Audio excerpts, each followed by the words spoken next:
here with Ronnie from ASOCS, and ASOCS offers a virtualized base station. This is unique because this is something that usually a carrier would offer to the enterprise, but you're doing a little different spin on that. Can you explain? Yes, absolutely. So traditionally carriers were installing base stations on their networks, mostly outdoors to enable access to their network, but also indoors in certain cases. What's happened in recent years is that enterprises have come to the realization that mobile is critical, mission critical to their business, and so they've started to invest in building networks themselves. But what happens is once they build this infrastructure, they still need the carrier to bring the base station and connect them to their network. What we've done is we've taken the traditional proprietary hardware base station and turned it into software on standard servers.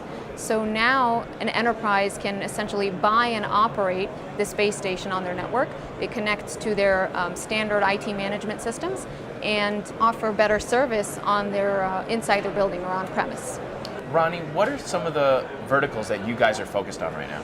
So the top verticals for us right now are healthcare, hospitality, resorts, and corporate offices, commercial real estate as well, as that's where we see the biggest demand for in-building networks and better capacity, better service for customers. So I can see why somebody maybe on the IT of the enterprise side would see value in that. What's the value proposition to the carrier?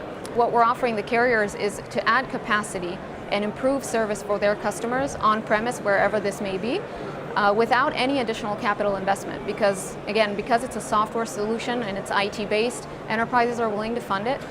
It gives them more visibility into the network and better user experience for their customers, visitors, patients, and the carriers don't have to invest anything in addition, just connect their network to the base station, bring the backhaul essentially, and enable better service for their customers and more capacity for LTE without any additional investment.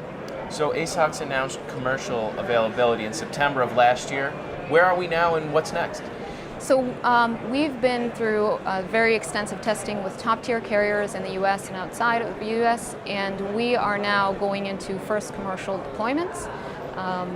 We are working on 5G features, and we'll be ready to support them as soon as the carriers start to roll them out, both in building and outdoor on the macro network.